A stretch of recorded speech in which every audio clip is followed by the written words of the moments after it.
پھر اس پروگرام میں مولوی عبدالرؤف صاحب دعویٰ کرتے ہیں امت مسلمہ کا یہ 1400 سال سے متفقہ عقیدہ چلا آ رہا ہے کہ حضرت عیسیٰ علیہ السلام کو زندہ آسمانوں پہ اٹھا لیا گیا ہے اور قیامت کے قریب وہ نازل ہوں گے۔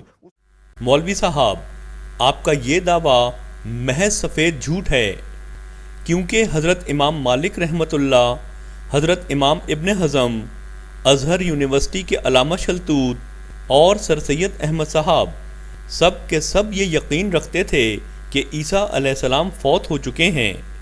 مولوی صاحب، ٹی وی پر بیٹھ کر ایسا سفید جھوٹ بولتے ہوئے کچھ تو شرم و حیا کریں۔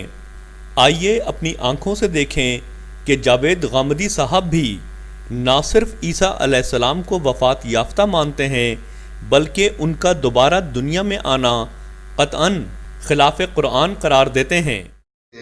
آیا وہ کس حیثیت میں آسمان پر اٹھائے گئے تھے اور کیا ان کا دوبارہ دور بھی آئے گا، اور اس سلسلے میں ذرا وضاحت کر دیں۔ عام طور پر جو بات لوگ مانتے ہیں وہ تو یہی ہے کہ ان کو زندہ آسمان پر اٹھا لیا گیا تھا اور قیامت کے قریب ان کا نزول ہوگا۔ بعض روایات کے مطابق وہ یہ کہتے ہیں کہ یہ وہی زمانہ ہوگا جس میں امام مہدی کا ظہور بھی ہو چکا ہوگا، اور پھر جب وہ آئیں گے تو جزیہ ختم کر دیں گے، صلیب کو توڑ دیں گے۔ عمومی عقیدہ یہی ہے۔ اس سے متعلق چند باتیں آپ جان لیجئے۔ پہلی بات یہ ہے کہ ان کے زندہ اٹھائے جانے کی کوئی صراحت قرآن مجید میں نہیں ہے، بلکہ جو الفاظ استعمال کیے گئے ہیں وہ اس سے اباح کرتے ہیں۔ وہی الفاظ ہیں کہ جو کسی بھی شخص کی وفات کے لیے استعمال کیے جاتے ہیں۔ قرآن مجید نے پوری بات بیان کی ہے اور یہ کہا ہے کہ انی متوفی کا ورافع کا الیہ، کہ میں تجھے وفات دوں گا پھر اپنی طرف اٹھا لے جاؤں گا۔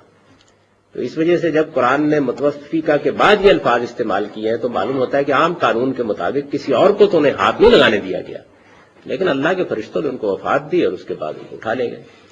اب فرض کر لیجئے کہ کوئی آدمی اس بات کو ایسے نہیں مانتا، تو تب بھی یہ بات بالکل واضح ہے کہ جو بات وہ مان رہا ہے کہ زندہ اٹھا لیے گئے، اس کے لیے بھی کوئی صراحت قرآن مجید میں موجود نہیں، خالی ہے قرآن اس سے بالکل۔ اچھا، بالکل یہی معاملہ حدیث کا، کوئی حدیث ایسی نہیں ہے، موجود ہی نہیں ہے جس میں اس طرح کی کوئی صراحت کی گئی، یعنی رسول اللہ صلی اللہ علیہ وسلم نے یہ بات فرمائی ہو۔ حدیث کے پورے ذخیرے کو آپ دیکھ ڈالیے، اس میں ایسی کوئی بات نہیں۔ رہ گیا ان کا دوبارہ آنا، تو دوبارہ آنے کے بارے میں بھی قرآن مجید تو یہ معلوم ہے کہ بالکل خالی ہے۔ اور دلچسپ بات یہ ہے کہ یہی آیت جو میں نے آپ کے سامنے پڑھی ہے، اس آیت میں اللہ تعالیٰ قیامت تک کا نام لے کر ان کے بارے میں اپنا پورا پروگرام بتا رہے ہیں۔ تو ان کا پورا پروگرام بتایا ہے کہ جب انہوں نے اتمام حجت کر دیا تو اللہ تعالیٰ نے فرمایا انی متوفیک، میں تمہیں وفات دوں گا، برافیوں کا الیہ، اپنی طرف اٹھا لے جاؤں گا، ومطہروں کا من الذین کفروا، ان کافروں سے تجھے بالکل الگ کر لوں گا، ہاتھ نہیں لگا سکیں گے تمہیں، ان میں سے کسی کی ہمت نہیں ہے کہ وہ تمہاری طرف ہاتھ بڑھا سکے۔ پھر وجاعل الذین اتبعوک فوق الذین کفروا الی یوم القیامہ، اور تیرے ماننے والوں کو قیامت تک کے لیے تیرے ان منکروں پر غلبہ عطا کر دوں گا۔ ظاہر ہے کہ ان کے بارے میں یہ قیامت تک کا پروگرام ہے، اس میں کیا بعید تھا کہ اللہ تعالیٰ فرماتے ہیں اور قیامت سے پہلے ایک مرتبہ پھر تمہیں نازل کروں گا، نہیں فرمایا، خالی ہے قرآن مجید اس سے بالکل۔ اچھا، پھر حدیث میں ہمارے لیے جو سب سے پہلی کتاب حدیث کی ہے وہ امام مالک کی موطا، پہلی حدیث کی کتاب وہ ہے۔ آپ موطا کو شروع سے لے کے آخر تک پڑھ جائیے، کہیں اس میں شائبہ بھی نہیں، کوئی ذکر نہیں بالکل۔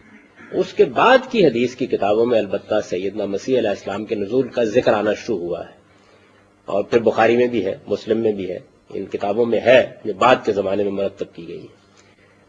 کوئی شخص چاہے تو ان کی بنیاد پر یہ مان لے، لیکن پھر قرآن مجید میں ایک اور مقام ہے سورہ مائدہ میں جو اس کی اجازت نہیں دیتا۔ سورہ مائدہ میں حضرت مسیح کے ساتھ قیامت میں اللہ تعالیٰ کا مکالمہ نقل ہوا ہے۔ اللہ تعالیٰ کہتے ہیں کہ میں قیامت میں مسیح سے یہ پوچھوں گا کہ یہ تم نے ان کو کہا تھا کہ مجھے اور میری ماں کو معبود بنا لو، تو وہ اس کے جواب میں یہ کہیں گے کہ پروردگار، جب تک میں ان کے اندر رہا میں نے ان کو توحید کی دعوت دی، فلما توفیتنی کنت انت الرقیب علیہم، جب آپ نے مجھے اٹھا لیا تو اس کے بعد سے اب تک آپ ان کے نگران ہیں، میں نہیں جانتا یہ کیا کرتے رہے۔ ان الفاظ کو آپ خود سوچئے کہ یہ ایک بہترین موقع تھا کہ وہ یہ کہتے ہیں کہ جی میں تو ابھی 2 دن پہلے ان کی گوشمالی کر کے آیا ہوں، ان کو بتا کے آیا ہوں، سلیب توڑ کے آیا ہوں، جزیہ ختم کر کے آیا ہوں. یہ کہنا چاہیے تھا نا ان کو. ایسی کوئی بات نہیں.